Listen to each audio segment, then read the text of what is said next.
Daqui para baixo é aquela coisa preta. Okay. Não, é o canudinho lá. Como é que chama aquilo? Não. O saquinho lá. Aqui não é o saquinho, geralmente não é o saquinho. É tubete. Muito obrigado. Daqui para baixo é o tubete. Daqui para cima é a plantinha, certo? Mais ou menos é a metade, né? Quando eu tenho isto aqui em cima, está ali embaixo, na minha canela, tá? Não pode passar disso, porque daí o peão vai entortar. Então, desculpem, como de costume, dizemos, as plantas, o que tem para cima, para baixo. Semente é o volume. Imagina, o que tem para cima, tem para baixo em volume. Certo? Então, se a gente considerar que as raízes começam grossas e depois vão afinando e vão ramificando muito, não necessariamente tem aquela profundidade toda que tem de altura de árvore, mas o volume está todo ali embaixo. Árvores, plantas bem cuidadas, porque se está plantada no asfalto, ela chega ali no meio e daí ela fica assim, daí ela... Depois cai. E ela não vai para baixo. E aí dá o vendaval e ela cai. Porque ela não tem onde ficar. Porque tem uma laje embaixo, ela não consegue. Ela tem que ter o mesmo volume. Plantas de semente fazem peão central. Normalmente, com exceção das plantas que naturalmente, mesmo de semente. Milho, por exemplo. Milho não faz peão central. Tá? Ele é uma raiz fasciculada naturalmente. Mas uma árvore, um pinheiro, plantou da semente, faz o peão central e sobe. Se você está no tubete, no saquinho, no que quer que seja, está desse tamanho em cima e o tubete tem esse tamanho, ele já virou baixo. Já enovelou. E aí o que acontece? Ah, mas eu vou tirar com cuidado. Tira com cuidado. Mas ela já enrolou. Se ela enrolou, ela pode continuar enrolando. Ela continua crescendo, mas ela cresce enrolada e estrangula. Mata o pinheiro. Certo? E esta raiz principal, não é que ela é a absorção da planta. Ela é a segurança da planta.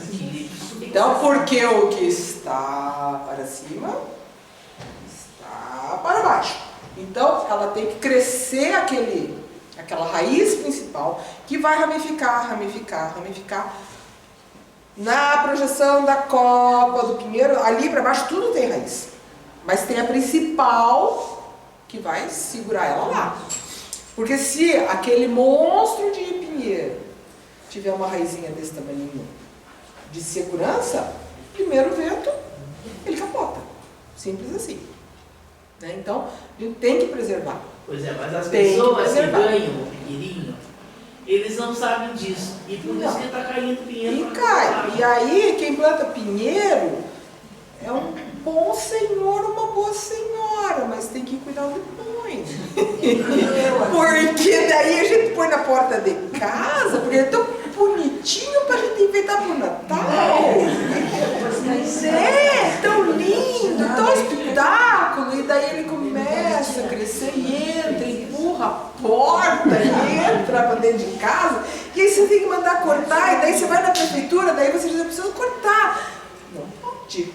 Pinheiro imune de corte. E aí ele cai em cima da sua casa. Você está com o pinheiro na mão, a tua muda. Tá. Eu tiro o fundo da Sempre. Coisa. Sim, para ver se ela está com o peão bom ou peão novelado. Não, o negócio é o seguinte. Eu fico em dúvida. Você que plantou? Sim. Você que plantou? Tá desse tamaninho? Não. Tire do saquinho e ponha para plantar. Eu vou ver o peão. Não, não precisa ver. Você até pode, mas aí com muito cuidado. Se ele tiver enrolado, sinto muito, já foi. Já não posso nem plantar. Não planta.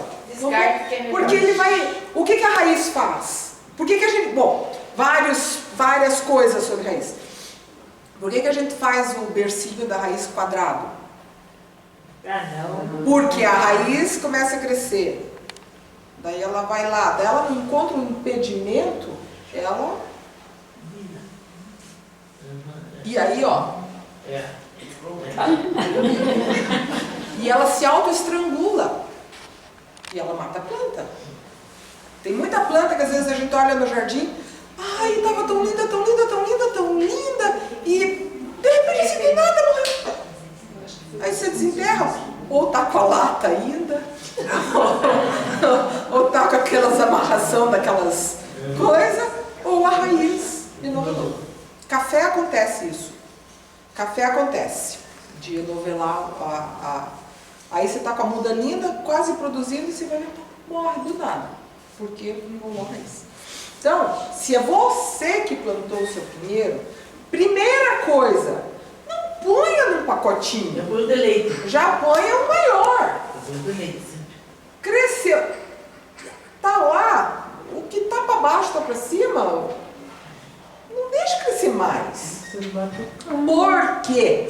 Porque quando Deus criou o pinheiro, Ele derrubou a pinha, a cutia comeu, enterrou. E ele nasceu. Ele nasceu lá fora. Então você só deu para ele começar. Para a cutia não vir comer, o rato não vir comer, aquela que você pôs no lugar. O ideal seria plantar no lugar onde você quer. Já pôr a semente no lugar onde você quer. Mas a gente adianta o procedimento, põe a sementinha, ele vai nascer, tá mais ou menos desse tamanho, deve estar mais ou menos isso para baixo, corta, não erra, corta com cuidado, não precisa desmanchar o torrão, leva para o lugar. Ai, eu entendi. Que bom que nós tivemos a aula de conversa de Sejartiana hoje, não? Eu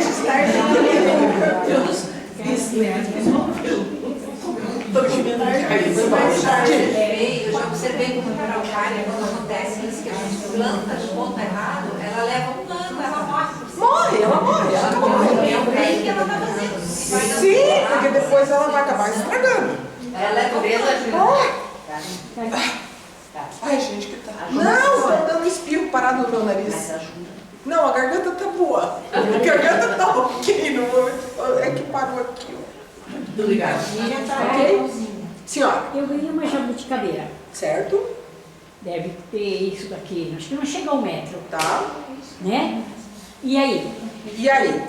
Quem te deu a jabuticabeira? Uma amiga. Ela que plantou? Não, mas Ela comprou uma muda? mas é bem confiável. Não. É.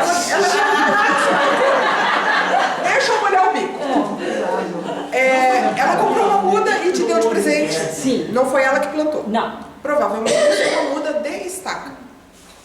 Ou, eventualmente, uma muda que eles chamam de desmame, que é uma muda de alporquia. Então, por quê? Por que a pergunta? Porque se você plantar numa jabuticabeira de semente e ela tiver deste tamanho, neste pacotinho, a raiz já embrulhou, ok? E ela vai levar 15 anos para produzir, se você colocar ela no lugar certo, por aí afora. Muito possivelmente isso aí é uma muda feita de estaquia. Então, o que acontece? É muda de estaca. Então, tem lá a planta e tem o pacotinho. Vai estar embrulhada as raízes, mas não tem peão central.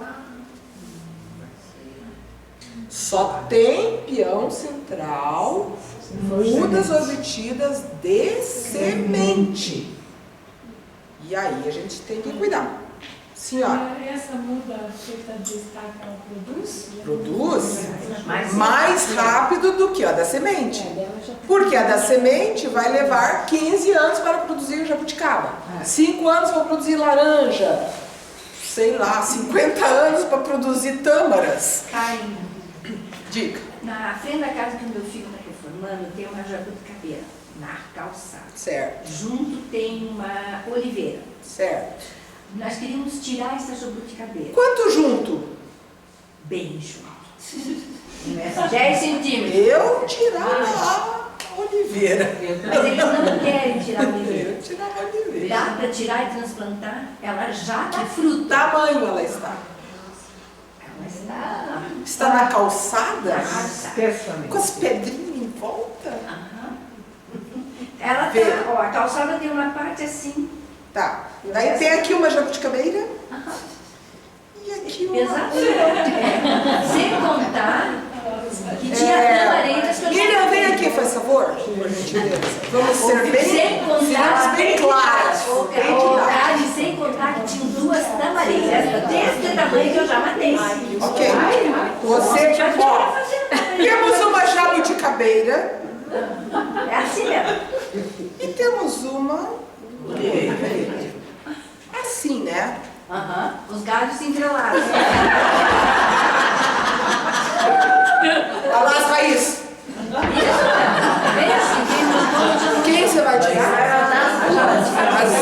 Quem você vai tirar das siamesas? Entendeu? Você vai ter que fazer um serviço de raiz muito bem feito para eventualmente tirar e levar a sua jabutica. Não, nem a página, não. Menos. Não dá. Entendeu? Você vai danificar as duas. Mata uma de uma vez. Você vai danificar as duas. Muito possivelmente a jabuticabeira é mais antiga que a oliveira. E se cortar só o tronco? Mas ela já Vai brotar. Eu já podei, ela já. Ela vai brotar de volta. Aonde que é esta casa? É no Jardim das Américas. Aqui em Curitiba. Aqui. Eu ficava com a jabuticabeira. Mas ele não quer. Mas enfim, vai ter que fazer o quê? Vai ter que abrir um buracão. Bem grande. Porque não dá para deixar as duas, o carro não vai entrar. Tudo bem. Estudar as duas. Faz um buracão. Tira o mais que você conseguir de raiz da jabuticabeira. Olha como é que está a raiz da oliveira. Para desencaminhar uma da outra. Para que você mantenha. Porque corre o risco de você tirando uma, você derruba a outra. Lembram da nossa aula de árvores? Ah, das raízes que se entrelaçam. Que elas, né, com os fungos, né, que existem plantas que são casais, que daí tira uma, a outra vai embora também, que elas sentem saudade. Mas não dá para deixar as duas aqui. Pois é, você vai ter que fazer um serviço bem cuidadoso. Vai ter que abrir o buraco para ver como é que estão as raízes, afastar o que você conseguir, fazer uma boa poda, e aí você pode tentar tirar a jabuticabeira. O que você tirar, você vai ter que rebaixar a jabuticabeira inteira, porque o que tem embaixo, tem em cima, a gente tem que equilibrar, vai replantar em algum outro lugar e eventualmente pode ser que ela resista. Pode ser. Eu replantei uma jabuticabeira do mato, que tinha uma muda lá no meio do mato. Mais ou menos isso. Faz talvez uns 4 anos. Este ano ela está com algumas folhinhas. Algumas folhinhas. Ela não morreu, mas ela também não foi para um lugar. Aí, a disse que tem uma muda na casa dela, que está querendo de barulho. O quê? Baru. É uma das terras. Que é mais da Mata Atlântica quente, né? É. Lá no Mato Grosso. Ele vai tirar, vai levar para plantar na fazenda. Em Palmeira? É. Palmeira. A palmeira é mais... É frio lá, né? Mas se Ele vai ter que plantar no meio do mato. É, no meio do mato. Tá no meio do mato.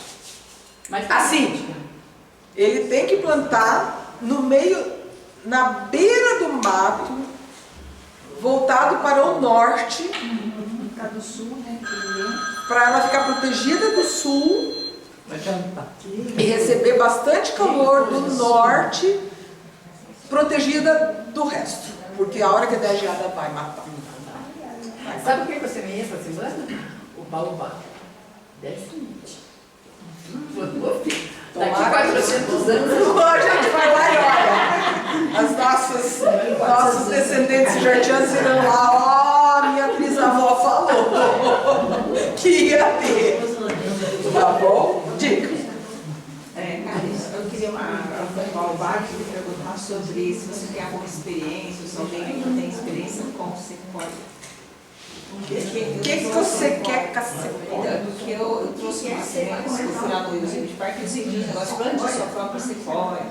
Deu 10 sementinhas com a terra do lugar, plantei em casa, 10 da sementinha. Cuidei um tempo, ficou uma. Essa cresceu dentro de um vaso, protegida dentro de casa. Aí eu mudei para o maior, aí chegou no maior, estava grande, eu pus no chão. Aí eu não sabia esse negócio que tinha um piel central, mas talvez não seja certo. Mas aí tirou aquela raiz gigante que tinha, um buraco gigante, eu coloquei, ela durou um tempo. O clima também, né? Não, o clima não é crítico, porque para a sequoia o clima aqui não é nenhum. Ela é tão ruim. Não, pois é, o clima não é tão problemático. Aí muito triste, eu fiquei daí eu fiquei lembrando de saber que tem pessoas aqui desse ambiente que vendem tanto Baobá como sequoia no Brasil. Veja bem, Vale a pena comprar uma dessas? veja bem, opinião muito particular minha. Isso é o que eu penso, o Sejart não se responsabiliza pelo que eu estou falando neste momento. É uma opinião minha. O Baobá não é daqui. Ele é uma linda árvore, ele é maravilhoso, ele é espetacular, ele tem uma história incrível, mas ele não é daqui. Eu não gosto de plantar plantinhas pequenas, mas uma árvore do calibre de um baobá, só ele sozinho, no meio de Curitiba, que não é o lugar dele, putz, Ele não vai gostar. Mas no Rio de Janeiro não faz muito sentido. Para mim não faz muito sentido, entende? Assim, ter por ter, porque é lindo, porque é maravilhoso, que eu gostaria tanto, né? Eu acho que fica uma coisa muito sem sentido e assim, destoa do resto.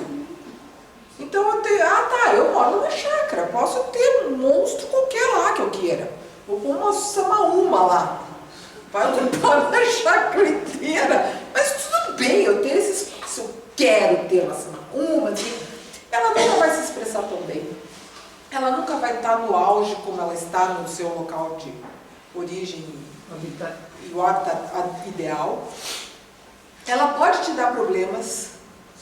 Ela pode ser atacada por pragas que ela não está preparada para superar. Eu tenho a impressão que sabe? Passou bem numa e depois essa estava do outro lado da chácara e morreu. Eu não sei se... E aí tem tudo aquilo, essas histórias que a gente agora está aprendendo sobre o que está por baixo, como é que ela se estabelece. Não vai vir o fungo, não vai vir o inseto polinizador, não vai vir nada junto com ela. Então, minha opinião. Eu não plantaria aqui. Mas você já viu algum lugar com sequoia? Aqui eu nunca vi. Não, tudo bem. Aí é assim. É assim. Qual é a finalidade da coisa? Tá.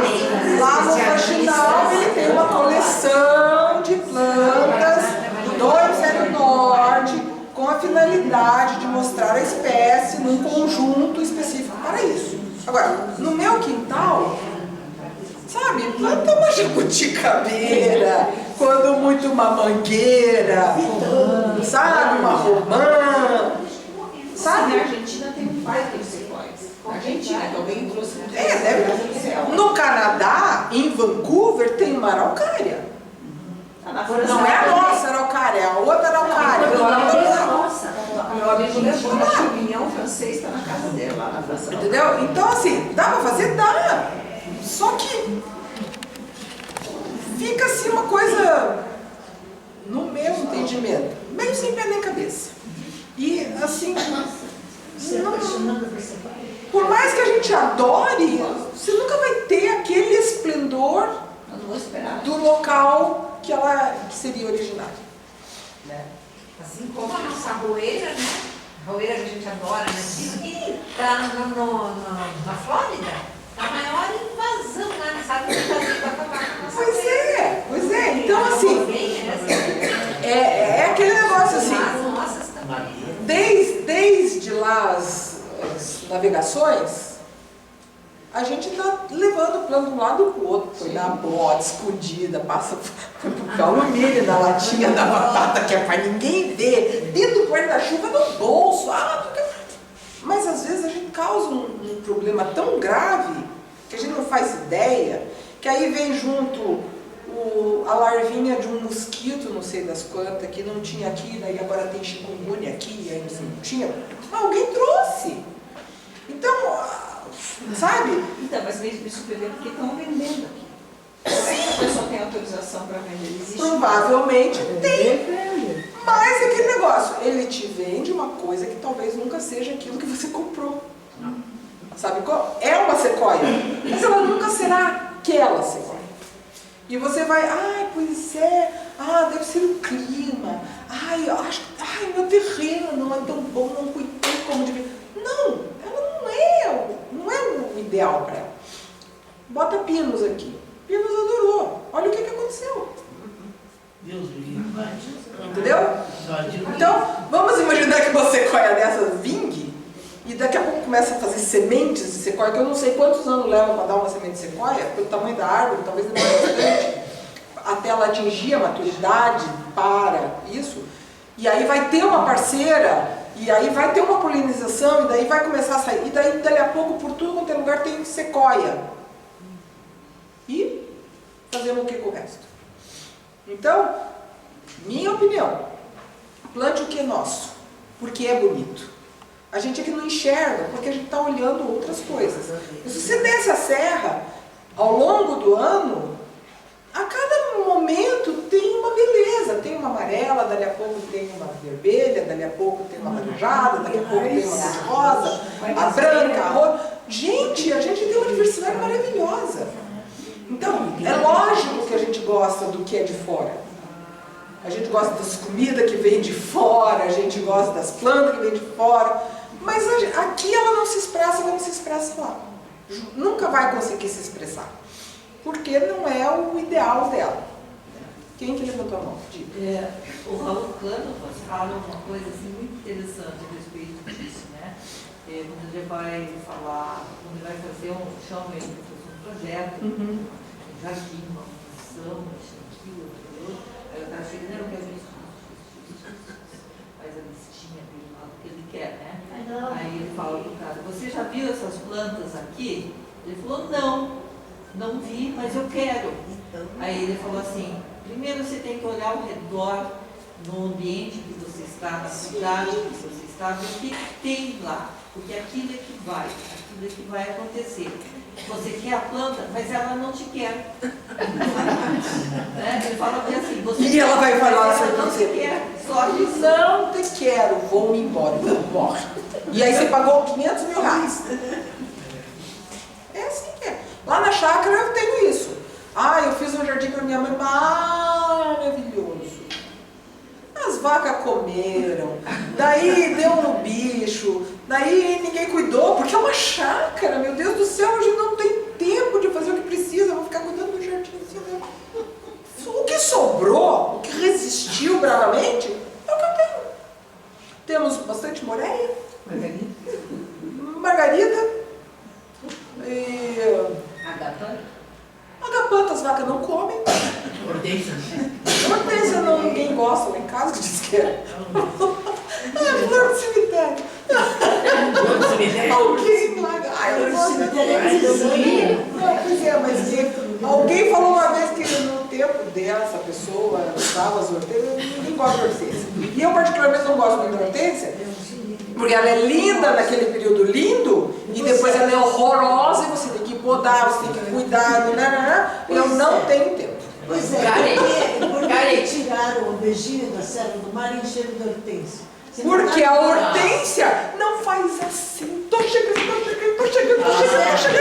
Não, ela fica lá. Mas a metade do ano ela tá seca. Pois é, mas ela tá lá. E o beijinho não, né? O beijinho faz assim, ó. E faz semente pra tudo que é lado. E aí, ele toma conta das nativas. Este é o problema.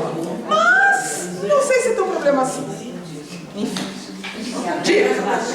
Eu queria que você contasse a árvore de margarida que você fez na sua chácara, porque eu ganhei uma mudinha da Terezinha Patrão e plantei lá na nossa chácara, lá, e não foi para frente. Sol. Então, ó, eu vou ter que contar. Ela demora anos, eu ganhei a Jussara, né, Jussara? É assim, aquela que eu postei lá no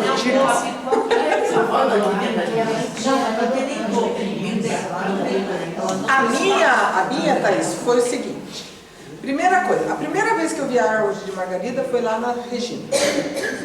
Um belo dia eu tô chegando lá e eu sempre sei que ela floresce em maio porque ficou gravado pra mim por causa disso. Era maio, aquele céu de maio, né? Azul maravilhoso.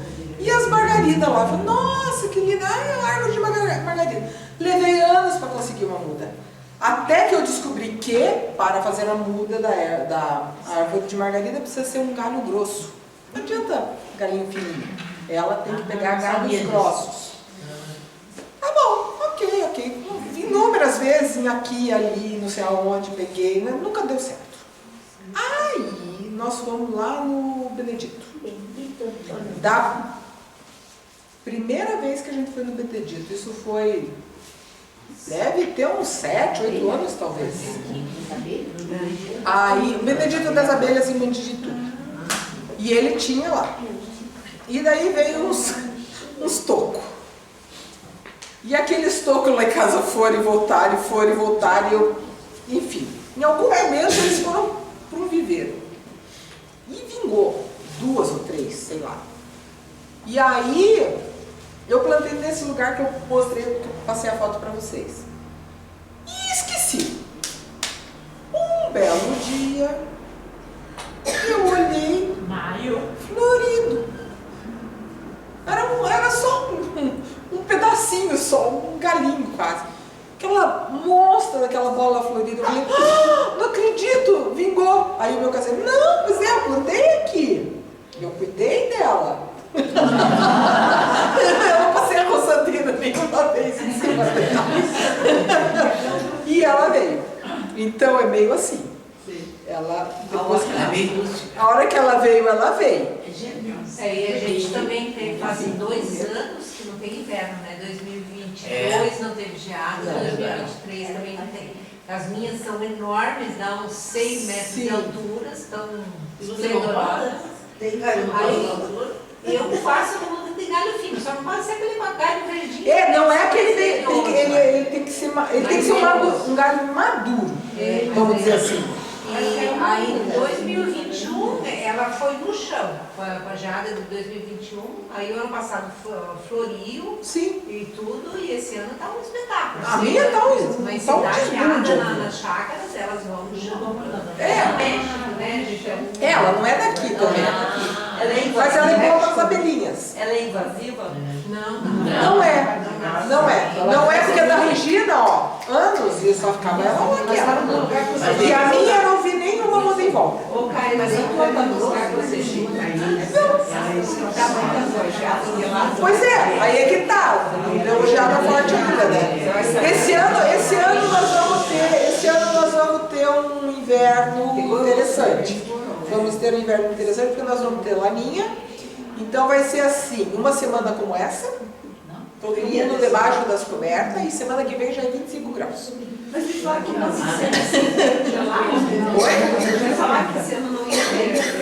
Vai ter períodos de frio muito intenso, intercalado por períodos de verão. E a primavera vai se estender mais fria. Isso é consequência dos anos de laninha. Então o frio vai mais longe, eventualmente nós vamos ter geada em setembro ou outubro. Lá na chácara, meu pai sempre contava que teve uma geada dia 17 de outubro.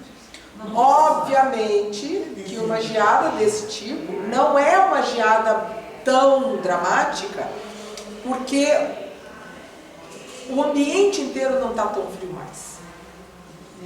Então, uma geada em julho é muito pior do que essa geada tardia em outubro. Porém, dependendo do que você tem plantado, uma lavoura, ou no seu jardim, ou qualquer coisa assim, embora não seja uma super geada, ela vai atrapalhar porque as plantas que tem naquela época não estão preparadas para esse tipo de frio. Frutíferas, tudo prejudica. Prejudica, porque daí vão estar em fim de florescimento e início de frutificação, aí perde as frutas, porque aí é um frio intenso. Nós vamos falar alguma coisinha sobre geada se depois. Mais alguma pergunta? Essa é a função desta reunião. Não, uma vez, muitos anos atrás, eu comprei numa feira lá em Penedo umas flores, que era só a flor de madeira. Vocês devem conhecer, uma flor que parece que ela seca. Ela abre, tem um negócio veludinho no meio, com uma semente. Do cedro rosa. É uma flor de madeira. Você tem lá, né, Vai Maria? muito bem na praia. E vira madeira mesmo, que você que fica a flor. E a gente consegue muito disso aqui? Como da árvore, uma árvore enorme. É mesmo? Você que vai na chácara aqui? E onde eu posso achar esse tipo de... Lá na Marlene. Porque é semente. Semente. Nasceu esse marquezinho. Daí alguém jogou no bar churrasco, eu estraguei a minha flor para pegar a semente, nasceu e perdi. Daí nunca mais vi isso. No Horto Municipal tem, que ela é uma árvore muito forte. O meu nome dela? Cedro rosa? Cedro rosa. Agora, vejam bem, cedro rosa não é o cedrinho, é um cedro, a árvore de folhas largas. Eu quero comprar. Mais alguma dúvida?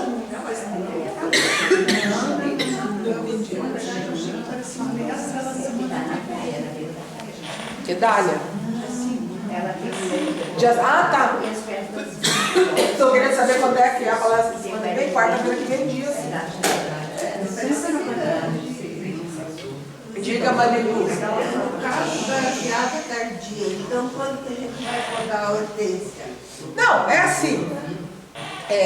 Nós vamos caminhar como caminhamos. Eventualmente, pode ser que tenha uma geada tardia. Não é obrigatório, mas a tendência é que aconteça isso. Porque essa laninha, ela está se configurando com uma laninha semelhante, talvez mais intensa, do que a de 75. Nossa, Ok? Fui clara? Não precisa nem desenhar, né?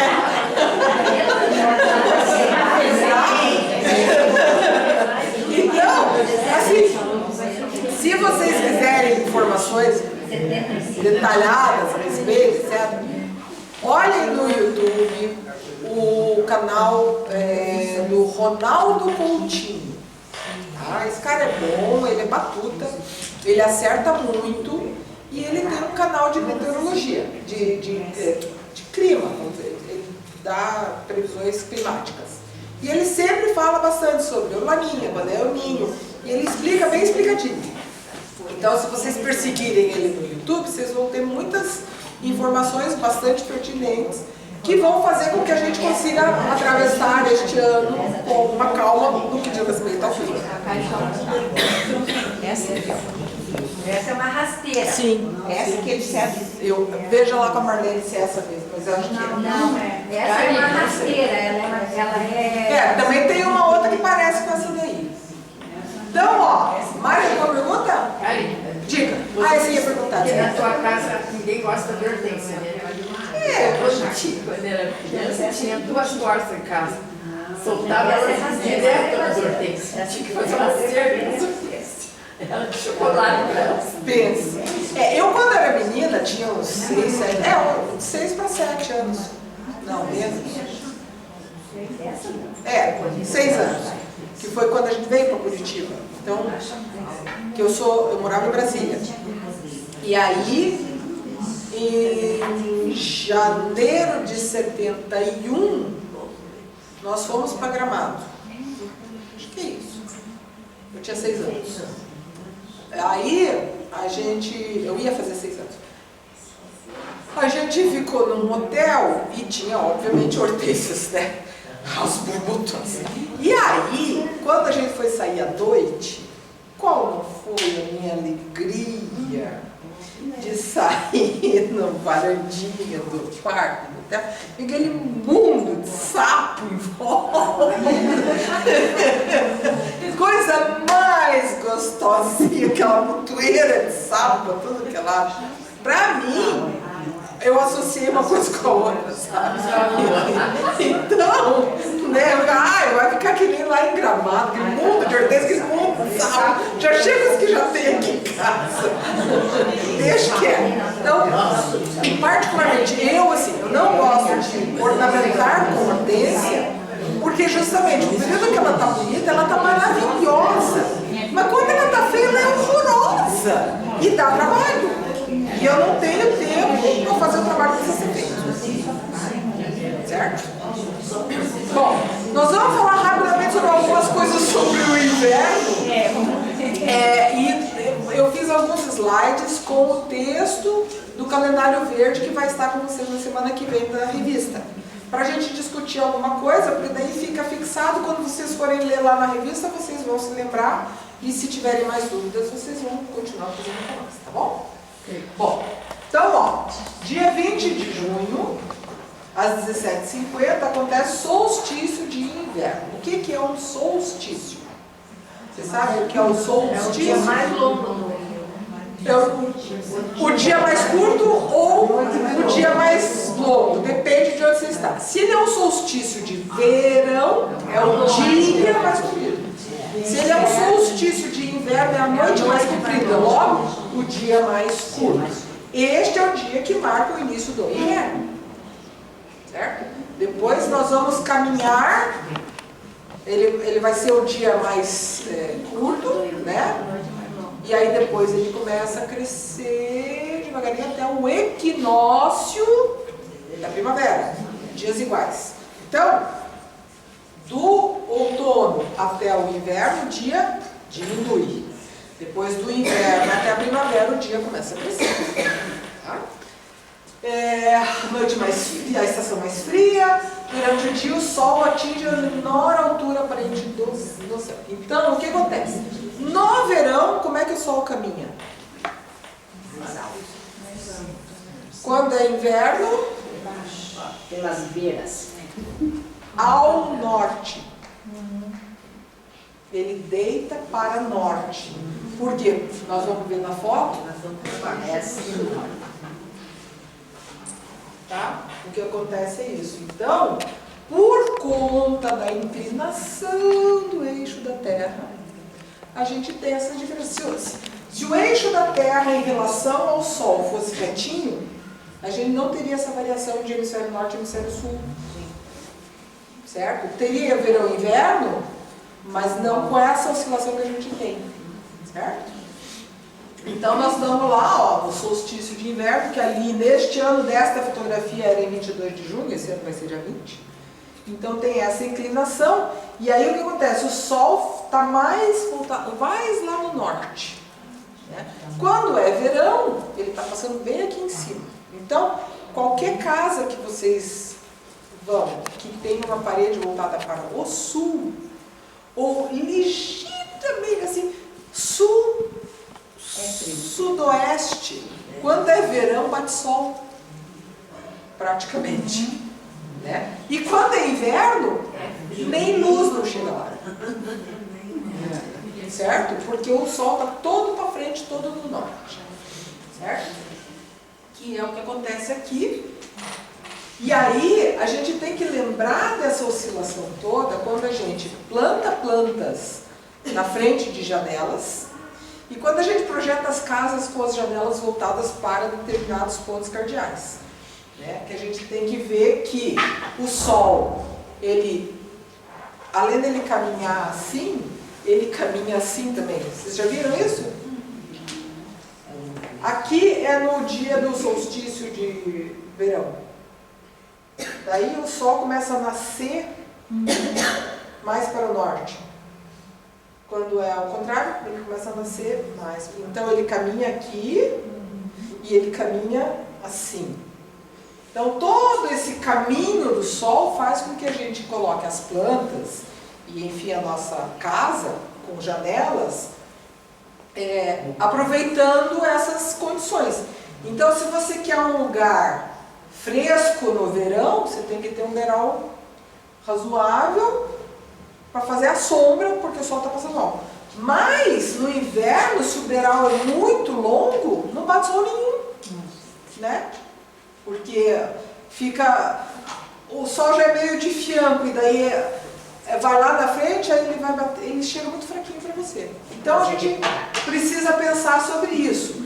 E quando a gente vai fazer uma planta que vai fazer sombra para você, também é a mesma coisa. E toda vez que você vai plantar uma árvore na frente de uma janela, se você mora num lugar que faz muito frio, coloque uma árvore caduca. Ah, sim. Porque no verão ela faz sombra e refresca, e no inverno ela perde as folhas e deixa entrar o sol. Certo? Extremosa também. Aí, ó. Olha o que acontece. No verão ela faz sombra, e no inverno ela deixa passar porque não tem folha. Então aqui para nós, o ipê, tung, são plantas que a gente... A extremosa. Qualquer planta que a gente veja que ela é caduca, você vai colocar na face norte, que vai te refrescar no verão, e vai estar disponível o pouco calor que a gente tem no inverno. Certo? A temperatura. Cada planta tem sua faixa de alta temperatura. Plantas de verão são chamadas plantas de verão porque elas gostam de calor. Elas nascem, crescem, se reproduzem, frutificam lindamente quando está calor. Mas e as perenes? Elas são de calor ou de frio? São plantas que em determinados momentos necessitam de calor ou frio. Então, frutíferas de clima temperado. Maçã, pera, mesmo a uva. São plantas que a gente planta aqui, mas planta na Europa, num lugar frio. Por que elas se desenvolvem bem? São todas plantas caducas, e quando chega o inverno, perdem as folhas e ficam lá. Fazem nada, a seiva circula devagar, então elas não morrem por causa do frio. E todo este frio que acontece no inverno estimula que suas gemas que deram flores floresçam. E aí, se essas plantas estão num lugar que a quantidade de frio é pouca, maçã produz lá em Fraiburgo, mas não produz, às vezes, a mesma variedade, às vezes você não consegue produzir em Curitiba. Porque a quantidade de horas de frio acumulado não é suficiente para ela frutificar. Ela não floresce nem frutifica. Então, embora seja uma planta que vegeta o ano inteiro, não é obrigatoriamente de um lugar frio ou quente, mas ela precisa de frio, quantidade de horas de frio abaixo de 7 graus, precisa de 800 horas de frio abaixo de 7 graus acumulado, e aí vale assim, hoje amanheceu 2 graus, esquentou, foi até 7,5. Todo o período de horas em que a temperatura esteve abaixo de 7 horas, ela conta as horas. Aí esquentou, foi a 15. Daí no outro dia, 3 graus. E ela vai acumulando. Só que aí acabou o inverno e não fez 600 horas. Aí ela não consegue florescer e frutificar adequadamente. O que o pessoal faz? Usa um hormônio para quando é produção comercial. No nosso bom jardim, putz, esse ano eu colhi uma maçã. Acontece. E além do que, tem que ter as duas variedades certas. Maçã especificamente precisa, você planta 2 pés de uma e 1 pé de outra. Daquelas que Que poliniza, porque ela não se autopoliniza. E aí, às vezes, aquela que poliniza precisa de 800, e aquela que vai polinizar precisa de 800, sabe? Uma 600, então uma consegue, a outra não acompanha.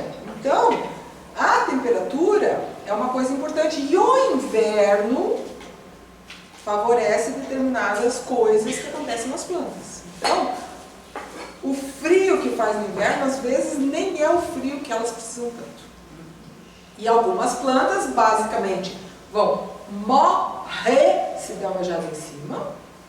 E outras ficaram lindas e formosas, como os crocos, no meio da neve, para fazer para nós o maravilhoso açafrão. Karen, Não é isso? na neve de 75, matou a goiabeira do meu pai. Sim. Nossa, minha avó adorou. Imagina. Não, veja bem, você tem um vaso maravilhoso dentro de casa que você odeia. Vai lá fora. Depois para dar uma ventilada. Nós vamos falar sobre como é que a gente prevê quando é que vem a geada. Para tomar essas atitudes. Tá? A temperatura afeta o desenvolvimento da planta. Então quer dizer que durante o inverno, as plantas, as que são caducas, derrubam todas as suas folhas, porque elas param de fazer fotossíntese, a seiva circula lentamente, e mesmo que tenha uma geada, ou seja, um inverno super rigoroso, ou seja, num lugar que tudo congela, a seiva não congela. Porque ela toma uma consistência e um caminho que faz com que vá devagarinho. E aí não tem muita seiva disponível, nenhum broto brota, uma geminha brota, e ela fica lá quietinha. E quando é calor, e folha, e etc. Então, o que acontece? Onde é que a gente vê muita planta caduca? Eu espero não. Nos lugares frios, certo? Na floresta amazônica, vocês veem plantas caducas? Elas nunca perdem as folhas? Elas perdem ao longo do ano inteiro. Ela se Elas se renovam. O ano inteiro ela perde folha, nasce folha, perde folha, nasce folha. As que são caducas, que a gente chama de caducas, que são geralmente acima dos trópicos, né? São as de zona temperada, geralmente, perde tudo de uma vez só, cai tudo ali em volta, aquilo tudo está cheio de nutrientes, nutre suas raízes, e as raízes ficam trabalhando lá embaixo, quietinhas durante o inverno. Tá? Então, se é calor, elas vão crescer bem. E aí, quando dá a tal da geada tardia, elas estão naquela fase que os brotinhos estão enlouquecidos. Daí vem a geada, elas não gostam da geada no brotinho novo. Daí morre um monte de coisa. Dependendo da intensidade da época, às vezes você perde a planta, às vezes não. Tá? O excesso pode ser prejudicial. Quando a temperatura é muito elevada, a respiração e a transpiração aumenta. A presença de vegetação diminui a oscilação da temperatura. Então, no meio de um matinho, num capãozinho de mato, é aquele negócio do tal do baru. Se você puser na florestinha, dentro da florestinha, não gia. Lá dentro não gia. Não faz um calorão, mas não faz um frião, porque a vegetação consegue equalizar melhor a temperatura. Então, se você tem uma planta mais sensível, você usa o artifício de ter áreas vegetadas, ou você faz um conjunto de bastante planta, muitas plantas bem resistentes, e no meio dessas, as menos resistentes, que aí aquelas protegem. Tá? Cai bacana. Pergunte. Agora na chácara a gente tentou várias vezes plantar abacate.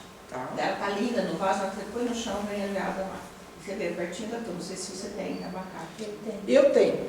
Olha, eu tentei várias Eu vezes. tenho abacate. Ele é bem. Mas aí tem Mas- as plantas que nem sei lá. Só que abacate, ele crescer, ele precisa de sol. Pois é. Então é na beirada. Na face norte. Na beirada na face norte. Na beirada da face norte. E aí tem um detalhe, eu também já plantei muito bacana. Os que conseguiram vingar, a roçadeira liquidou. Mas eu plantei já vou te responder. Eu plantei, fiz a semente na água e plantei. E não sei porque um secou completamente, mas o outro vingou. E aí tem um detalhe. plante no início da primavera.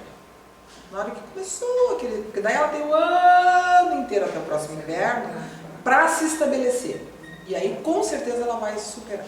Dica. É correto cobrir a planta com plástico, por exemplo? É, de uma forma correta. Acho que nós vamos falar já em seguida. Porque tem um sistema mais adequado para a gente fazer. Porque pode ser plástico, mas pode ser outros materiais. A gente vai falar. Tá? Em locais mais arborizados, as baixas temperaturas e os danos das baixas temperaturas são menores. Por causa disso, desse efeito de proteção. Tá?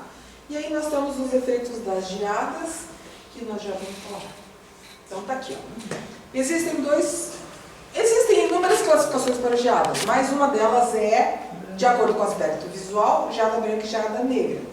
Então a geada branca acontece quando tem umidade no ar. E aí deposita gelo. Tá? Não necessariamente vai matar a planta. Porque como tem bastante umidade no ar, forma o gelo, mas como tem a umidade, a tendência é esse gelo degelar. Quando o gelo degela, ele libera calor. Então esquenta. Certo? Já a geada negra é quando está muito seco. Então tem pouquíssima umidade, não ocorre deposição de gelo nas plantas, só que a seiva congela. E aí mata a planta. Geada negra não é também depois uma nevada? Porque em 75, quando nevou aqui, daí eles falaram que deu geada negra no dia seguinte.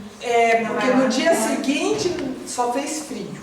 Daí a água congelava. A água congelava. E aí, a gente também tem que lembrar um detalhe. Se eu tenho uma geada hoje, não super intensa, mas uma geada, tá? Branca. O ambiente todo esfriou. Aí amanhã faz calor. Depois, daqui a 5 dias, há uma outra geadinha. O frio acumulado é menor. Agora, se eu tiver uma geada hoje e tiver uma amanhã, a de amanhã vai ser mais forte que a de hoje. Porque o frio acumulou mais. No ano 2000, no mês de julho, nós tivemos... Eu sei porque eu fiz um trabalho a respeito. Eu estava fazendo curso de agricultura biodinâmica e a gente tinha que fazer um trabalho de observação. E o meu trabalho de observação foi ver o clima, que é uma coisa que eu gosto. E aí, então eu anotava todo dia temperatura, chuva, etc. e tal. No julho de 2000, foram 17 geadas no mês. 17 em 30 dias. Foram vários dias vários episódios de 3 dias seguidos de geada. Eu tinha limoeiros, só sobrou os limão rosa, porque as copas morreu tudo, estuicou, porque o acúmulo de frio fica muito intenso e a geada fica cada vez pior. Então, na geada de 75, que morreram os cafezais paranaenses, eu não sei se foi por causa da neve, mas no dia seguinte tinha o derretimento da neve, mas o frio era uma coisa impressionante. E aí se limpa o tempo assim, fica muito seco. E daí dá a tal da geada negra. E tem a tal da geada de canela também, que chamam. Que é além da planta toda, a parte da canela da planta, que fica exposta ao frio do solo e ao frio de cima, a seiva congela ali. E daí mata a planta. Dica.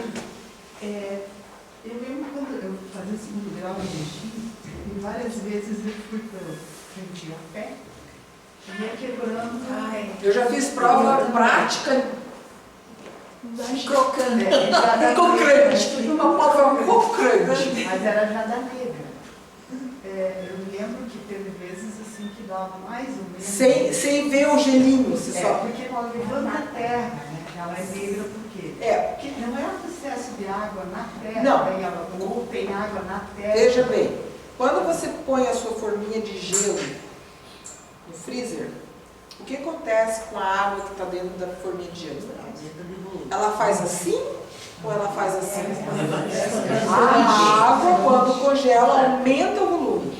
Então, se o solo está muito molhado e tem um frio muito intenso, que chega a esfriar o solo, 3 geadas seguidas, a água que está no solo congela. E estoura. Eu ia quebrando, a gente ia caminhando com os colegas. Em lugares que tem neve mesmo e tal, quando degela a neve e volta a fazer frio, forma-se o que eles chamam de gelo negro. Que é um negócio que se faz assim. Tem que andar 10 para as 2. Que se anda desse jeito, 10 para as 2, exatamente.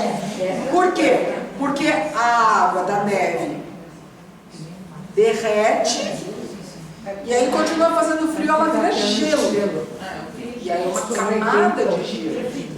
Então, eventualmente, isso pode ter acontecido mais derreteu a neve, porque aqui em Curitiba, o que aconteceu no dia seguinte à neve foi o seguinte: eu sei, porque eu não estava aqui no dia da neve, eu estava em São Carlos, porque nós estávamos voltando de férias, e aí a gente chegou na antevéspera da neve de Curitiba, chegamos em São Carlos. Meu pai foi ver uns boi, umas coisas que ele gostava, e a gente chegou em São Carlos e ficamos num hotel bem legal, com piscina, não sei o que e tal, mas estava chovendo. E aí, dormimos e tal, vamos embora no outro dia, amanheceu um dia lindo, bruto sol. Daí meu pai olhou e falou assim: o dia tá bonito, a gente não tem pressa, chega em casa. Né? Vamos passar o dia aqui, as crianças vão para piscina, coisa, bom, não sei o quê. Quando ele falou isto, e nós desistimos das malas no carro, começou a chover. Aí a gente já tinha desistido, aí fomos até a cidade de São Carlos, e no rádio, neve em Curitiba. E aí nós chegamos no dia seguinte, e no dia seguinte, quando a gente chegou à noite aqui já, ou final da tarde, o beiral da casa inteirinho estava de estalactite, pingando.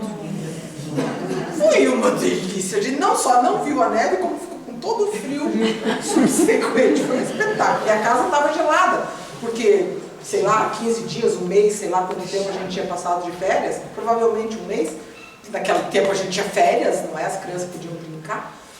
A casa ficou muito tempo fechada, acumulando frio lá dentro. E aí a neve e mais esse degelo, nossa, foi um espetáculo. Por isso que morreu todas as plantas, certo? Então, a diferença entre as duas, basicamente é essa. E eu não pus aqui, ou talvez no final, não, eu acho que eu tirei o slide. Como é que a gente faz a previsão da geada? Então, é assim, é inverno, está esfriando, tem uma massa de ar polar chegando, bom, você mede a temperatura às 5 horas da tarde, lá fora. 5 horas da tarde. Quando for às 6 horas, você mede de novo. Se baixou 1 grau, e aí mais 1 hora baixou mais 1 grau, a tendência é que vai fazer geada. E tem que, se tiver às 5 horas da tarde, 9 graus, possivelmente na madrugada vai estar em -3. Nossa. Ok? E aí, a gente chega na sua pergunta. Existem coisas que a gente pode fazer para proteger da geada, tá? Coisas importantes que a gente pode fazer para proteger da geada. Estão vendo mais de cima lá, ó? Se você tem um terreno com declive, na parte mais baixa do terreno, nunca coloque um tapume ou uma cerca fechada completamente. Porque é ali que mais se acumula frio. O frio desce, tá? O frio desce, calor sobe, certo? O ar frio, ele escorre como se fosse água. E ele desce. Se você faz uma antepara completa, neste lugar é o lugar que vai mais fazer frio, porque vai ficar preso ali. Então, se você tem um terreno nessas condições, coloque sempre cerca vazada. Primeira coisa. Tá? Essa cama quente não é uma coisa corriqueira aqui no Brasil, isso é coisa mais do hemisfério norte. Eles fazem valas, coloca bosta de vaca ou outra fresca, cobre e cobre por cima. Por quê? Porque todo aquele esterco lá embaixo, ele começa a decompor e ele gera calor, ok? Mas não é a planta em cima do esterco, tem terra depois em cima. Tá? O que a gente costuma fazer é o estufinho, que é esse aqui, esse ali em cima, tá? Que é só um caixotinho, que você pode pôr com vidro ou plástico. E aí você põe em cima das suas plantas que você queira cuidar, se elas forem pequenas. Tá? Ou jornal, ou junta as plantas, ou plástico, ou pois é, tem esse problema. Ou vidro. O que é importante aqui? Primeiro, não adianta você fechar, qualquer que seja o jeito que você vai fechar sua planta, não adianta você fechar às 5 horas da tarde. Você tem que fechar no máximo, ali até umas 2 horas, mas no máximo, de preferência, se o frio está muito frio, ali pelo meio-dia você já começa a fechar. Porque qualquer uma dessas coisas só funciona se acumular calor lá dentro. E você só vai acumular calor quando ainda tem sol, certo? Então, Pensava você só para proteger, assim, jogar por cima o plástico encostado na planta. tá, então vamos adiante. Então, primeira coisa, vocês estão vendo aqui, ó, nenhuma plantinha encostada. Por isso que morreu. Não tem nenhuma plantinha encostada no que quer que seja.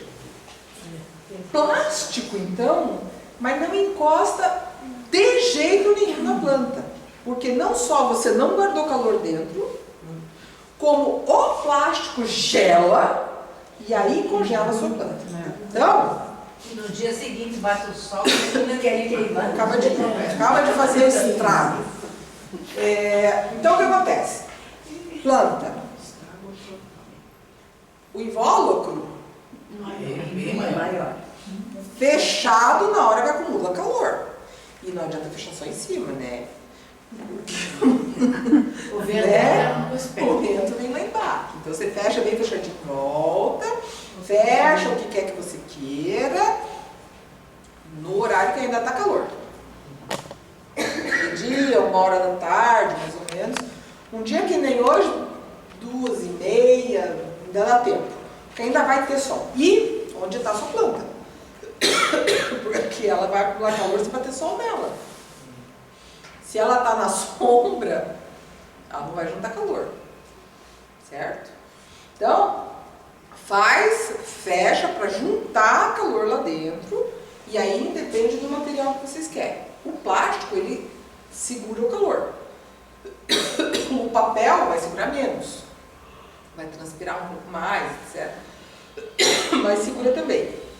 E agora, hoje em dia, o que usam é esse TNT. Que não é exatamente o TNT,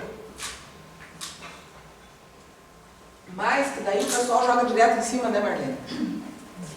Não sei se é exatamente o TNT ou se é um específico. Tem tipo um sombrito, mas fechado, os dois funcionam. Né? Aí sim, aí você só joga em cima da planta. Se for uma trepadeira?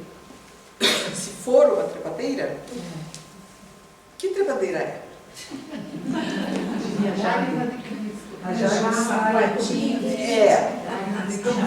É aquela coisa, né? Você sabe o risco que você corre de colocar ela onde você colocou. Mas eu vi aqui, me falou que tinha em casa, sabe? Que é bem acionado. Tudo bem. Veja bem, você tem planta de lugar quente. Você quer colocar em Curitiba e tem geada. O que você pode fazer para minimizar essa situação? Mas dentro da cidade, praticamente não dá geada em Curitiba, dentro da cidade. A gente acha que não. No tempo que eu era menina, os vidros pareciam tudo branquinho de manhã, de água quente. Mas você quer diminuir o problema. Você olha no teu jardim, um muro, ou uma parede, ou um anteparo qualquer, que esteja olhando para o norte. E aí você planta a sua planta neste lugar. Por quê? Sol alto ou sol baixo vai esquentar essa parede durante o dia. Certo? Esquenta. Chega de noite, ela libera calor lentamente. Então ali não vai esfriar tanto. Tem que proteger terça. Embaixo. As luzes dos postes já mudam a temperatura? Sim, sim. Não, e faz ilha de calor, muita concreto, asfalto, tudo não faz. O pé da planta você pode colocar bastante folha. Enche de folha. Faz uma salada até uma altura. Fecha. Tá vendo aqui, ó? Você fecha a toceira da planta, porque talvez as de fora se ressintam, mas as que estão mais por dentro ficam protegidas, né? E bastante folha junta bastante ar também. E aí a troca é mais lenta, então aquilo fica protegido. E por cima, se você conseguir jogar esse TNT, Mas deu tanto vento, tanto vento, tanto vento. pois é, o problema é isso, que está vendo com vento. Respondeu? Obrigada. Ok. E daí é O o vento virou tudo. Pau do vento. pau do vento. Ele Né? Que ele pode interferir na polinização, porque se tem vento demais, existem plantas que são polinizadas pelo vento, certo? Mas se o vento é intenso demais, o pólen vai se embora, também não consegue. E se ele depende de inseto, o inseto é muito levinho. Venta demais, ele não consegue pousar. Então o vento sempre tem problema.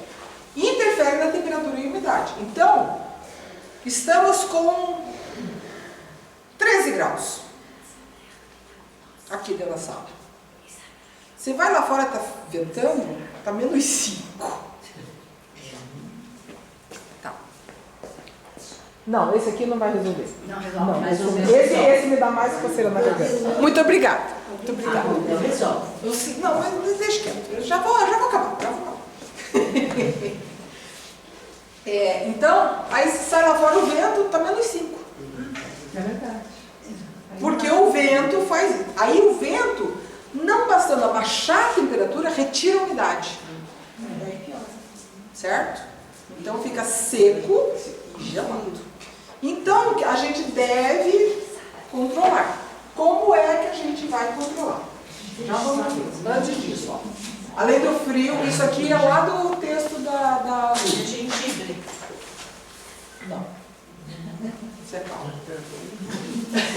Esse é o texto lá da Lu. Vocês vão ler e vão se lembrar de tudo isso. Então, ó, além do frio, o inverno traz ventos fortes e gelados. Então, essa semana, o Rio Grande do Sul, desesperadamente desesperado, não bastando a chuva, veio o vento. A previsão era que na Lagoa dos Patos pudesse chegar a 100 km por hora. E aí, o que acontece? O vento faz assim, e segura toda a água que vem vindo e aí faz a enchente lá de volta. E a velocidade, né? Então, e vem junto, esse vento foi formado por uma área de baixa pressão se formando no litoral, e ele faz assim, então a baixa pressão puxa o ar, e ela faz assim, daí vem a frente fria com ar gelado sendo sugado por essa baixa pressão. E aí faz esse ventão gelado que a gente está sentindo. Que delícia. Um espetáculo, né? Deve ser. Acho que lá no Rio Grande do Sul é o clima. Então, a gente deve fazer sempre anteparos com a própria vegetação. Então, ó, muro verde sempre ajuda a minimizar o problema. Muitos arbustos podem ser usados, ela cita esses exemplos, tá? Num canteiro no meio do jardim, por exemplo, as plantas mais altas e resistentes são colocadas na parte externa. Lógico, se tem um canteiro redondo, geralmente as mais altas estão no meio. Mas se você tem na parede, então as mais altas, né, vão proteger, e você vai fazer aquele negócio, vamos pôr o baú na beirada da proteção do mato. Você vai pôr de tal forma que as grandes estejam voltadas para o lado que mais venta. Porque assim, tem um detalhe, o vento frio vem do sul, certo? A sua casa tem um muro de 3 metros de altura do lado sul. Está resolvido? Mais ou menos. Porque na grade aqui, ó, na lateral, então aqui é o sul, aqui de oeste, é grade. tá? E a rua vem aqui. E aí encana um vento sul na rua. E do outro lado tem um prédio que faz sombra na tarde. Então o quente da tarde não está aqui, porque está o prédio. Aí encana esse vento aqui. Como aqui é uma grade, eventualmente vai entrar o ar frio aqui dentro. Concordam? Então, não necessariamente é o lado dominante do vento que você tem que proteger. Você tem que proteger o lado dominante do seu vento, dentro da sua propriedade. Porque às vezes dentro da sua propriedade você faz uma coisa que justamente canaliza o vento frio. Então você tem que tomar cuidado com esse tipo de coisa. Como é que o vento frio está entrando no seu jardim? E aí proteger deste lado. Certo? E aí tem as fotinhos aqui. Então, olha lá. Plantas de varanda, prédio alto, cuidado, devem ser maiores. Se estiverem em vaso, recomendado é colocar ou fechar. Então é aquela. Eu adoro esta planta. Põe lá fora. Se você gosta de verdade, puxa lá para dentro. É vaso, você consegue manobrar. Então, ó, o que os quebra-ventos fazem? A gente tem que distribuir plantas com alguma, deixar passar alguma coisa. Em cada altura você põe mais protegido. Se você põe mais planta, passa menos vento. Só que se você fechar completamente, ele faz assim. E aí do lado de cá você faz uma bela meleca. Então ele tem que passar com alguma suavidade, tampando nos lugares piores, você coloca mais planta, mas alguma coisa tem que deixar passar. Tá? Então, se é na frente de casa, algo desse tipo. Porque o vento, quando encontra um anteparo, o que ele tem de altura, ele vai tombar o vento lá na frente. Então ele vem vindo aqui uma parede. Ele bate, sobe, e aí ele faz o turbilhão. Só que ele não faz o turbilhão aqui, ele vai fazendo mais pra frente. Então, quanto mais alto, mais longe o turbilhão. E aí, outros cuidados que a gente tem que ter, então, no jardim, no inverno, considerando tudo isso que a gente já falou. Tá? Boa limpeza de canteiros e gramados, retirar as sujidades todas, e uma cobertura de material seco nos canteiros, mas que seja pouca. Porque se você põe muita palha, chove e faz o frio, aquilo tudo resfria. Tá? Então, uma camada fina de proteção de terreno, mas que deixe circular o calor. Tá? E muito frio, muita umidade, dali a pouco esquenta, fumo. Daí não são os fungos benéficos, são os fungos maléficos. Tá? Nos vasos a gente afofa, retira as aninhas e confirma se os drenos estão ok. Certo? Vasos de cerâmica costumam embolorar. Então, tira a planta, lava o vaso, se for o caso, ou se é um vaso grande, lava o vaso, leva lá fora, ao meio-dia, quando tem calor, lava o vaso, deixa esfriar e guarda de volta. Qual é a melhor hora de molhar a planta no inverno? Sempre será mais para o período da manhã. Né? E pouco? Menos? Nós vamos falar das regras. Nós vamos falar rapidinho das regras também. Já na sequência. Por que já percebi? Regras. Aí. Então, os dias, mesmo ensolarados, são frios e ventosos. O que acontece? Seca. Né? Ele seca. Mas, ele seca devagar. Se tem muita água, só o vento não consegue secar tudo. Então, roupa no varal. A roupa seca no varal mais rápido quando tem vento do que quando só tem sol. Certo? Mas, se está muito molhado e a temperatura está muito fria, mesmo o vento demora para evaporar tudo. Então, a gente tem que cuidar com a rega. A gente rega menos. Sempre vai regar menos no inverno, vai esperar secar para depois molhar. Para evitar esses problemas de fungos, etc e tal, conforme a necessidade, sempre mais para o período da manhã. Depois das 2 da tarde não convém molhar no inverno, tá? Porque já está muito frio. A adubação. Mesmo em dormência, as plantas precisam de alguma nutrição, de preferência sempre fertilizantes orgânicos nessa época, que liberam lentamente os nutrientes, tá? Substratos e tal, ajuda a reter água, mas que você não precisa molhar tanto que ela libere lentamente, para não dar aqueles problemas, tá? E a gente aduba, mas aduba pouco. Nós vamos ver depois um filme em Gramado, ele vai comentar alguma coisa. Tá? E o que é importante, a adubação sempre é do solo, não é da planta. A gente nutre o solo que vai nutrir a planta. Certo? Karen, esse ano eu sei que apareceu na minha casa lá lagarta. Mas tá cheio de lagarta. Elas começam pequenininha, daqui a pouco elas já estão gordinhas. Comendo todas as folhas, todas as plantas. Que borboletinha será que é essa? Lagartas podem ser borboletas, podem ser besouros e podem ser mariposas. Besouro também faz uma lagarta, faz um coró. Sabe aquele coró? É uma lagarta. Então, é aquele negócio, a gente tem que respeitar o ciclo dos bichos. Se ele está muito ruim, que vai comer todas as suas plantas, você cata as lagartas. Põe num vitrine com álcool e oferece para os alunos da agronomia que precisam fazer coleção de entomologia, eles vão adorar. Tá, ó.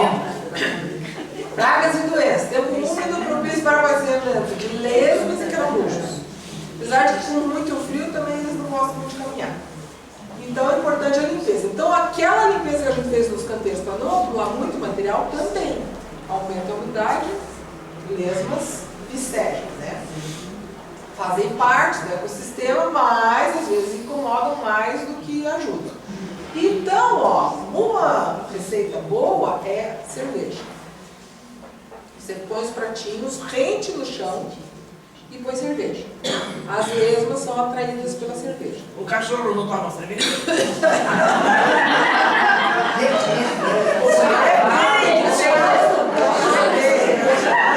Põe escondido embaixo das plantas.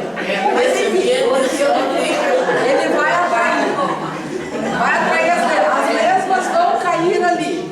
Algumas vão se afogar, outras não, vão ficar enlouquecidas e tal. O que acontece? Você vai lá e cata tudo e leva embora. Bota num saco com bastante sal que ela não. Mas não precisa fazer tanta maldade. Mas não mata ela ali. Porque toda vez que você mata uma delas, ela exala um cheiro de velório e a família inteira vem para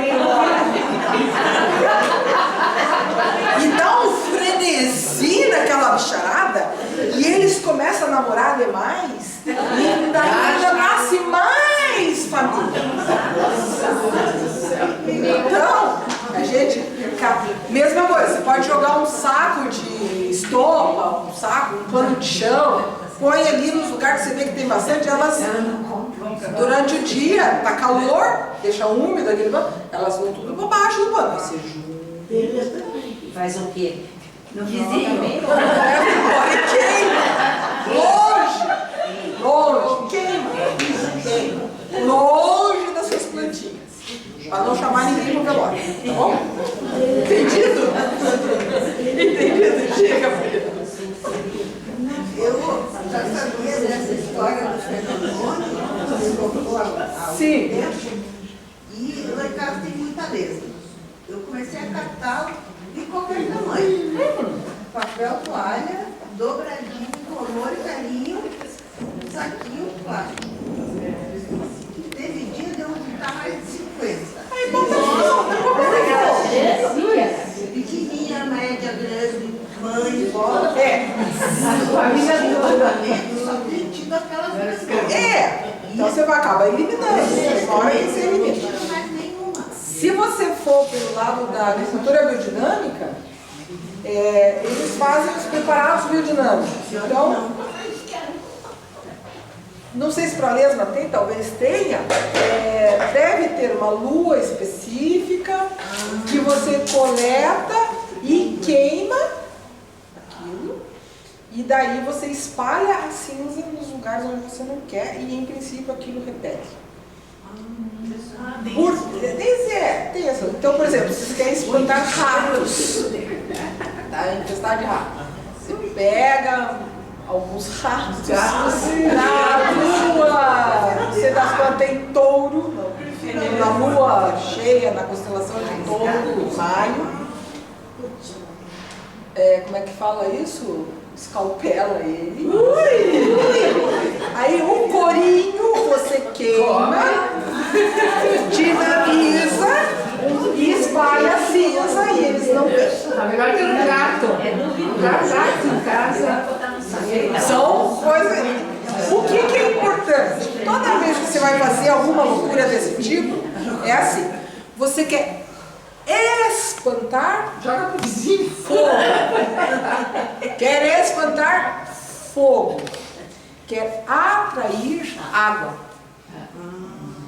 Então você pode dinamizar em água quando você quer atrair aquela coisa. Aí tem que usar água, que aí você atrai. Se você usa o fogo, você repete. Né? Manticas. Daí também tem as dicas, né? De não deixar pedra, tijolo. Sim, tudo que acumule umidade e escuridão, que os bichinhos vão se esconder lá embaixo, eles vão se esconder lá embaixo. Aí quanto menos tiver, e aí se você faz, e aí é esse negócio. Tudo bem, se você tem 50 hectares, é um pouco mais complicado, mas num jardim, faz catação todo dia, cata, bota na churrasqueira, queima aquilo um dia. A melhor coisa é uma garrafinha de álcool e vai jogando ali. Ou isso, e aí chega uma hora que você elimina as matrizes. Então vai ter que vir e a lesma. Ela demora pra chegar na sua casa. E faz um rastro que deixa. Consegue catar mais rápido para aquelas. Exatamente. Nós somos mais ligeiros, tá certo? Outra atividade que é a principal atividade do inverno é a poda. Certo? Então a poda, para a Wanda que é novata, não se faz poda em junho. Não aqui. Tá? Não dá para dar surra na planta no dia de São João nem de São Pedro. Tá? Coitado. Ok? Então, ó, quando é que a gente faz a poda? Na lua minguante ou no período da lua minguante. O que é o período da lua minguante? Pega o dia da cheia, 3 dias depois, até 3 dias antes da nova. Tudo isso é minguante. Tudo isso ela está minguando. Todo esse período você pode usar para poda. De preferência, na minguante, quando ela é fim de julho, ou no início de agosto. A Marlene costuma usar sempre de agosto, né, Marlene? Você gosta mais de agosto. Porque ela é mais segura. Já tá dia. E ela é uma poda mais segura. Porque a gente pode ter uma geada tardia, as plantas já começam a dar uma pequena brotaçãozinha, então você já percebe o que já morreu por conta. Então, às vezes, é uma poda mais segura. Mas nunca vai usar a minguante quando a minguante cai dia 5 de julho. Por exemplo, você vai usar com certeza a de agosto. Tá? Se você vai cortar madeira para preservar a madeira por muitos e muitos anos, você vai usar a lua minguante dos meses sem R. Sim. Funciona bem. A melhor vai ser a de julho. Mas vai ser maio, junho, julho e agosto. Todos os outros meses tem R. Tinha mais uma coisa certo? Isso aí. Tem mais um negócio que é quando é que você vai colher alguma coisa. bambu tal, enfim, tem também, tá? Então, as plantas mais especiais, o mais pertinho do dia da minguante. As não tão maravilhosas, tem todo este período. E, eventualmente, não deu tempo, perdi a de julho. A de julho foi dia 23 de julho. Putz, perdi a minguante, não dá para usar de agosto. Às vezes chove tanto que não dá. Né? E, eventualmente, como este ano, por exemplo, nós vamos ter uma primavera fria, dá para usar setembro. Mas sempre na minguante. Mas quando você fala poda, o objetivo dessa poda é que ela cresça com mais força depois. É uma poda... A poda tem inúmeras finalidades. Mas isso aí seria para qualquer finalidade? Qualquer finalidade. Eu pensava assim... Com exceção da poda de limpeza. Que a então, poda de limpeza é feita ao longo do ano inteiro. Então, pronto, respondeu já. Sempre que possível, na minguante.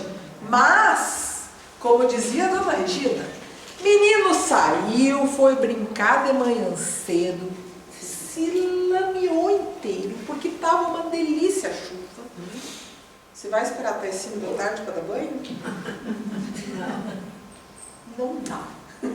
Então, poda de limpeza. Não, eu quero só dar uma limpada, está muito fechada a minha planta e tal, eu não fiz a poda certa na poda do inverno e tarará.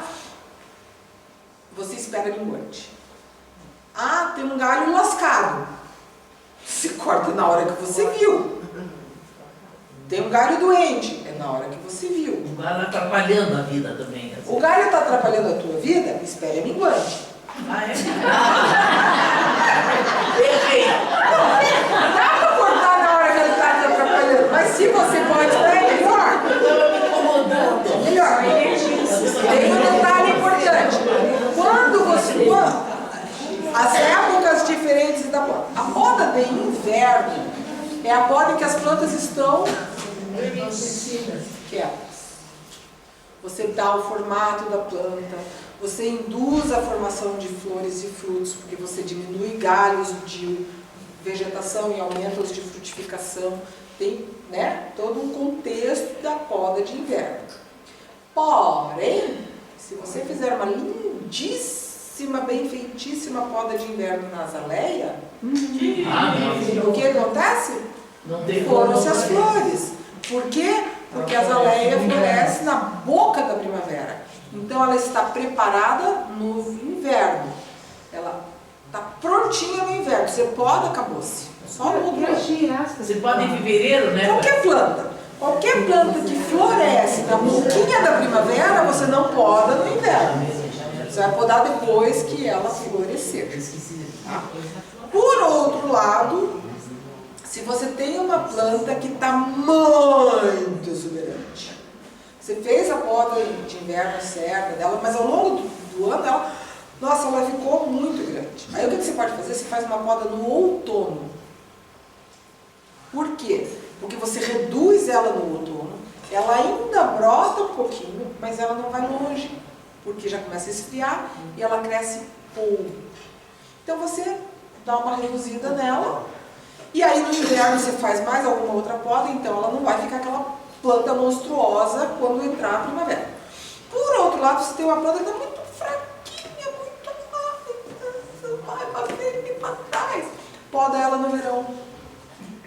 Porque no verão é super acelerado o crescimento. Então ela vai vegetar bastante. Aí quando chegar o inverno, você dá o formato. Mas o buganvílleo poda agora?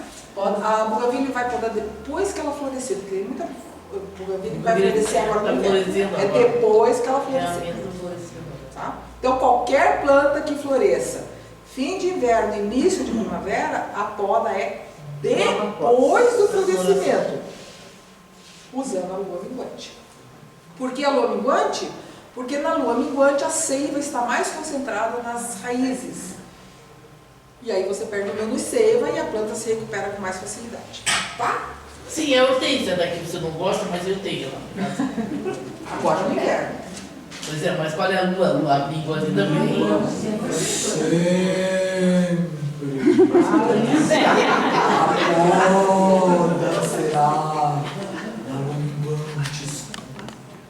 Isso aí é um mês. A do outono, a da hortência Vai ser, eu não sei qual é que vai estar aqui, ó. Que Vai nem ser na minguante de julho. Minguante de julho. Tá lá, ó, 27 de essa data é para este ano. Tá lá na revista, não precisa anotar que isso vai estar na revista. Gramados. Então, ó, no inverno a gente sempre fica pensando, corta, o que eu faço? Bom, cortes mais baixos, fim do inverno a gente faz uma animação e nós vamos passar um filminho para vocês. Como cuidar do meu gramado no inverno? Essa é uma pergunta que, quando chega às temperaturas baixas, em lugares mais frios, todos fazem.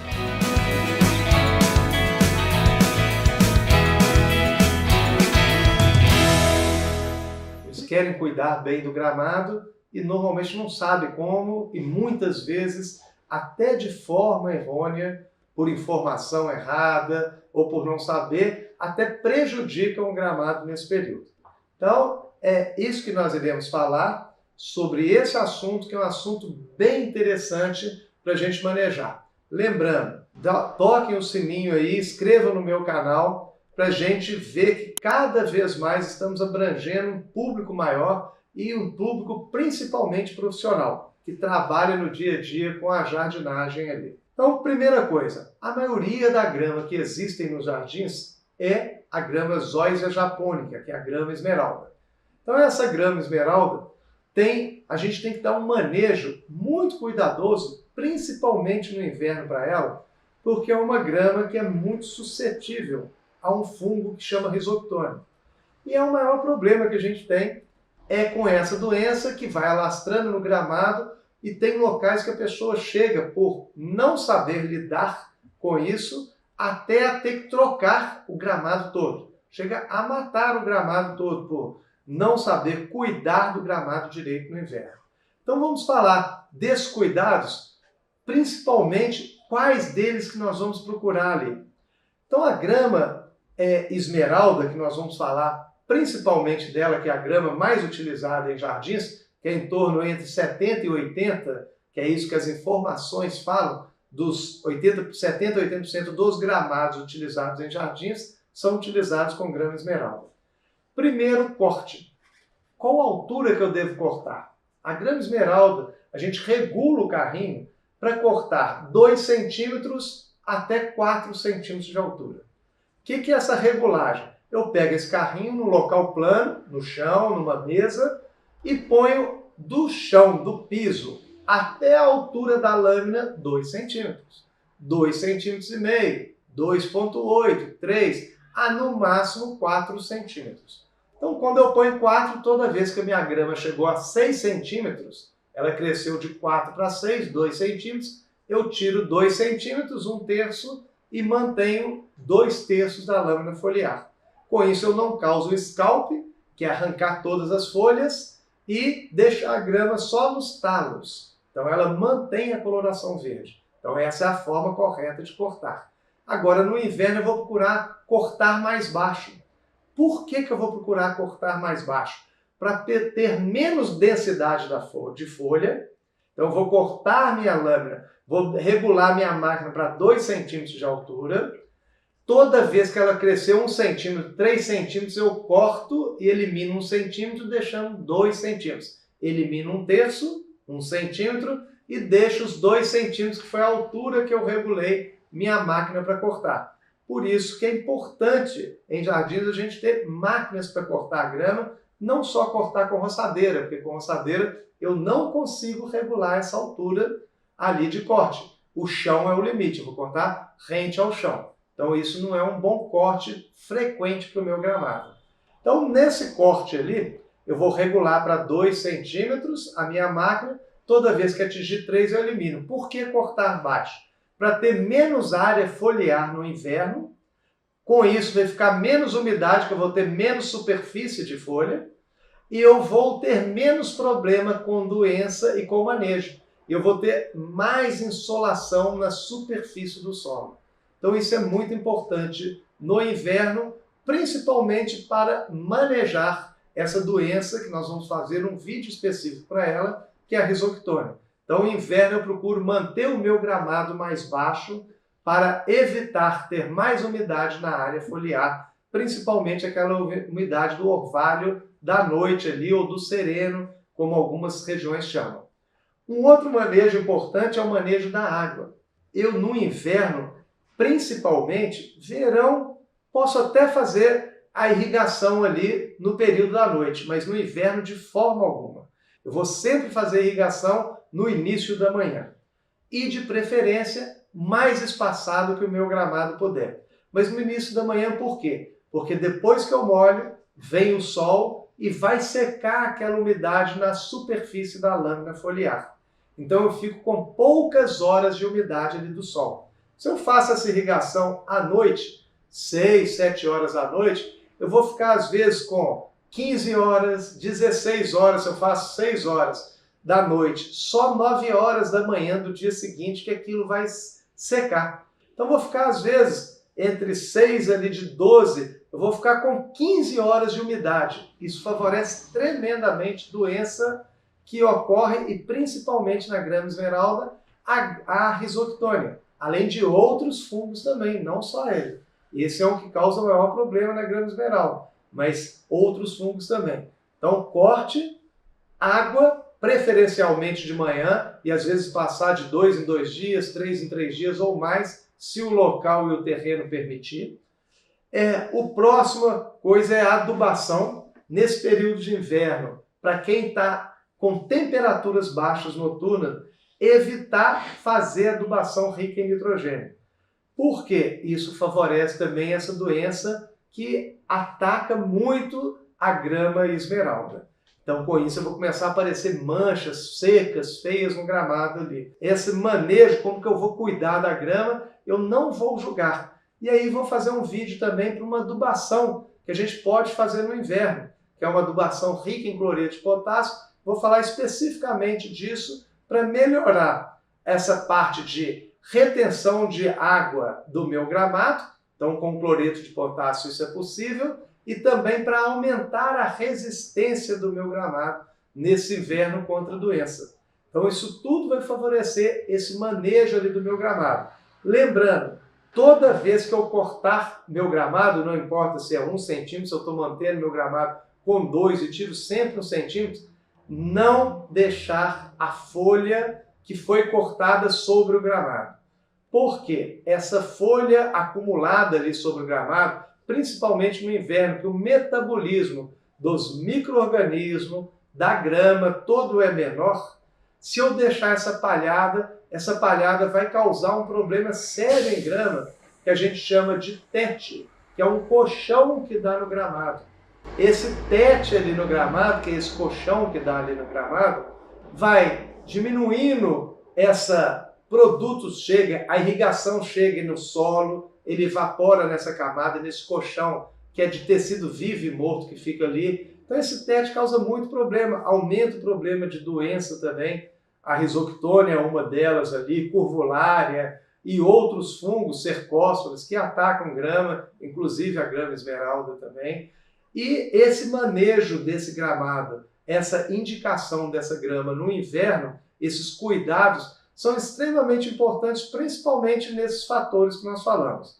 Adubação, corte baixo, irrigação preferencialmente de manhã e espaçada, se o local permitir ali. E isso tudo é uma soma para me manter o meu gramado no inverno bonito ali. Lembrando aqui que os próximos vídeos eu vou falar separado de cada um desses tratos, desde a doença, do manejo da água, do adubo, cloreto de potássio, conforme eu falei. Vou falar cada um separado para vocês terem ideia de como a gente vai fazer para cuidar melhor desse gramado nesse período de inverno, que é um período crítico para as gramas ali. Espero que tenham gostado e estamos aí para atender perguntas e sugestões. Pode mandar aí que eu faço questão de responder aí para vocês dentro da possibilidade o mais rápido possível. Um abraço, tudo de bom para vocês.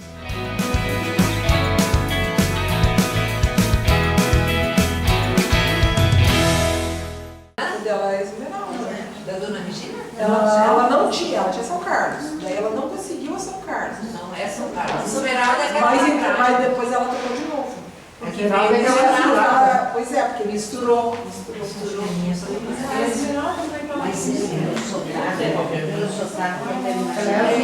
Não, no geral vai ser. E aí tem um detalhe a mais. Então é o seguinte, ele comentou sobre cortar 2/3, né? Cortar 1/3 e deixar 2/3, tá? Aqui para nós, de modo geral, o que acontece? No inverno a gente vai cortar uma vez, mais ou menos. E tirar todo o material, eventualmente, se você faz muito volume, e daí faz sombra, etc. Mas no verão a gente não varre a grama. É difícil a gente varrer a grama. Tem uma máquina que ela pica. Pois é. O meu gramado na praia, o que eu faço? Eu venho com o cortador. Tá?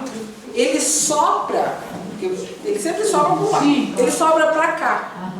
Eu corto o meu gramado assim, eu venho aqui e volta derrete. E corto sempre em cima do que ele soprou cortado. Porque daí eu estou sempre cortando mais um pouco. Quando eu acabo, tudo que eu... Tá tudo no canteiro. Cobre o meu canteiro e pronto. Nem aparece o pessoal. Mas não foi Esmeralda no canteiro. Ai, a Denise que viu o nome no post. Já nós vamos postar. Nós postamos para vocês depois lá no grupo o site para poder procurar. Vocês vão encontrar essa tabela na revista, que tem todas as dicas resumidas, tá? E aí tem uma coisa que foi bem legal que a colocou, que foi o seguinte, ó. A gente tem visita de espécies migratórias. Passeio, estão a caminho de algum lugar e às vezes chegam por aqui. Se você tiver comedouros e bebedouros para essas aves migratórias principalmente, você alegra o seu jardim e favorece a viagem dessa turma. Tá bom? Essa é a Maritaca? Você tem E esse é o Jardim da Lua. Você tem Maritaca no teu? Ah, eu não a reparo, mas deve ter. Eu vou, eu não tenho. Eu tenho. O que eu tenho muito lá em casa é curocá. Malinho seguido. Certo? Se vocês tiverem mais dúvidas, nós temos sorteio